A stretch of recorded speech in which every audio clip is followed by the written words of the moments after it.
ժեստն արված է, ձևը կա, բայց բովանդակությունը նվազեցված է մինիմալ։ Դա չունի քաղաքական իրական նշանակություն։ Սա խորհրդանշական է։ Եվ սա նշանակում է, որ Ֆրանսիան այդպես գնահատեց Հայաստանի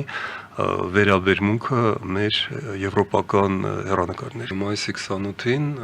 Եվրամիությունը հրապարակեց նոր ռազմավարությունը տարածաշրջանում։ Դա նշված է որպես Սևծովյան տարածաշրջանի, բայց հասկանալի է, որ այնտեղ ուղիղ նշված է նաև Հայաստանը։ Սա վերաբերմունք է նաև մեզ։ Եվ ես մեծ դառնությամբ եմ ասել այն ինչ ասել եմ, որովհետև ես տեսնում եմ, որ ամենաթարմ փաստաթուղթը, որը դա տեսլական ռազմավարական։ Այնտեղ Հայաստանը չի նշվում անգամ Վրաստանի մակարդակի։ Վրաստանը դեռևս հիշատակվում է որպես կարգավիճակ ունեցող, բայց սառեցված կարգավիճակ Եվրամիության անդամության տեխնացու երկիր։ Այնտեղ շատ լուրջ եւ շատ է խոսում Ուկրաինային աջակցելու, Մոլդովային աջակցելու մասին եւ գնահատվում է այդ երկրների պատրաստակամության, իրենց ներքին որոշման աստիճանը։ Իսկ Հայաստանի հետ խոսվում է, Հայաստանի մասին խոսում է Ադրբեջանի հետ միասին նույն պարբերության մեջ, որպես երկու երկիր, որոնք արևելյան հարևանություն այդ հին հետխորհրդային ձևաչափի մեջ են մտել, այսինքն նրանք տեսան, որ Հայաստանը փաստորեն անլուրջ է վերաբերվել դրան։ Ես ասում եմ մեծագույն դառնությամբ, որովհետև մի քանի շաբաթվա ընթացքում Հայաստանը կատարեց նոր, չեմ ասի շրջադարձ, բայց հետնահանջ։ Ոչ բոլորն են դա տեսնում, ես դա տեսնում եմ եւ շատ սուր եմ դրան վերաբերվում, ահա ինչու է իմ գնահատականը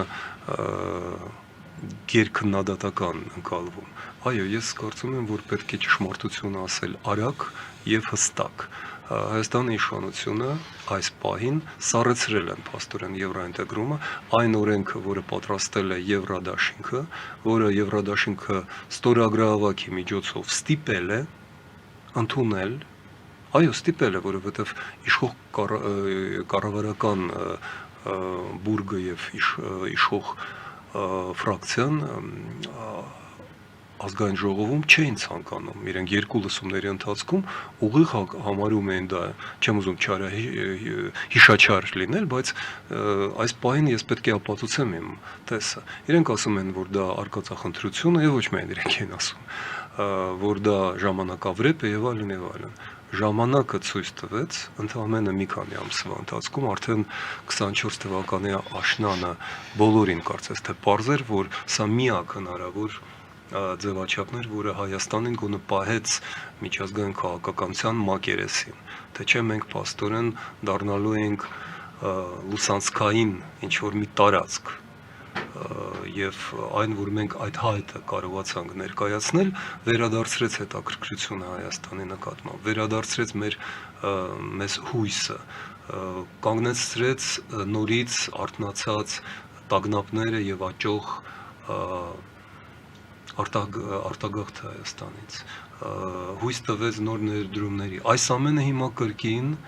սառեցված է եւ ես հասկանում եմ ինչու, որովհետեւ իշխանությունը պատրաստվում է ընտրություններին եւ փորձում է կուտակել մի քանի բան 26 թվականի 1 տարի անց։ Կարծես թե այդ 1 տարին մենք կարող ենք ամբողջ ազգով սառեցված վիճակում քնել։ Ոչ ոք չի սպասի մեզ, ոչ ոք թույլ չի տա մեզ սառեցնել այս քաղաքական, աշխարհաքաղաքական զարգացումները, որովհետև Ռուսաստանը, Ադրբեջանը եւ Թուրքիան շարունակում են հետապնդել իրենց նպատակը։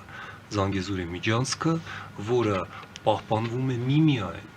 Ֆրանսիայի Եվրամիության ամբողջությամբ եւ մասամբ նաեւ Միացյալ Նահանգների, թեև թուլացած, բայց այնուամենայնիվ պահպանվող դիրքորոշման շնորհիվ։ Իրանի գործոնը։ Իրանը գործոնը այստեղ բացարձակապես, գիտեք, Իրանը շատ պաթետիկ բաներ է անում, բայց հետո գնում է եւ ասում ավելի ճիշտ Իրանը, երթումներ է տալիս, բայց հետո Արցախում ռազմավարժություններ է կատարում Ադրբեջանի հետ միասին, եւ մենք հասկանում ենք, որ Իրանի ներքին խնդիրները եւ արտաքին սպառնալիքները Իրանին թույլ չեն տա որևէ բան անել պաշտպանելով Հայաստանը, ճիշտ հակառակը։ Հիմա դնելով մեզ Իրանից կախվածության մեջ, ինչպես օրինակ վերջերս մեծագույն սխալ կատարվեց, ֆիկտիվ համատեղ ռազմավարժություններ արվեց Իրանի հետ,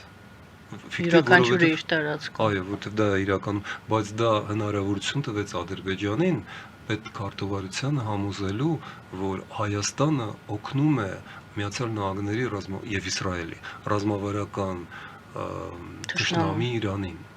Եվ դա կարող էր մեր դեմ օգտագործել եւ ցավոք սրտի դեռևս կարող է, ես պարտավոր եմ ասել դա։ Ես կուզեի սխալվել, թող մարդիկ համարեն, որ դա չափազանցություն է, բայց ես կարծում եմ, որ Հայաստանում պետք է լինեն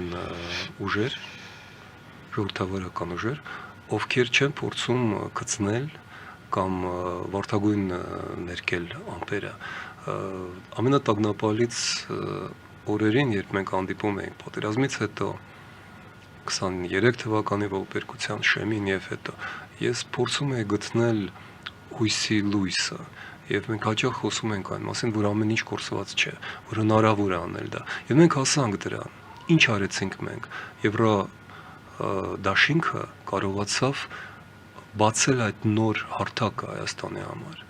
Եվրո ինտեգրումը, միացումը եվրոպական քաղաքակրթությանը, դա միակ հույսն է Հայաստանի համար, դա քաղաքական պահպանման որպես պետության, դա տնտեսական զարգացման, դա մեր երեխաների կրթության, մեր ծնողների առողջապահության երաշխիքներն է։ Դա երաշխիք է նրա, որ Հայաստանը մնալու է պետություն։ Եվ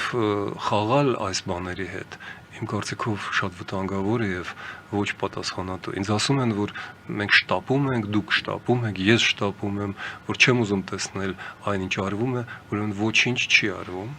եւ ես չեմ շտապում, մենք ուշանում ենք։ Հայկական կողմը բարձրացրել է Բայդենի վերջին շաբաթվա իշխանության ընթացքում Հայաստանի հետ կնքված ռազմավարական երկխոսության հարցը եւ Խարտիայի հարցը, այո, որը նախորդ ադմինիստրացիան կնքել է եւ որի հետ մենք անչափ ուշացել ենք։ Ահա եւս մի օրինակ,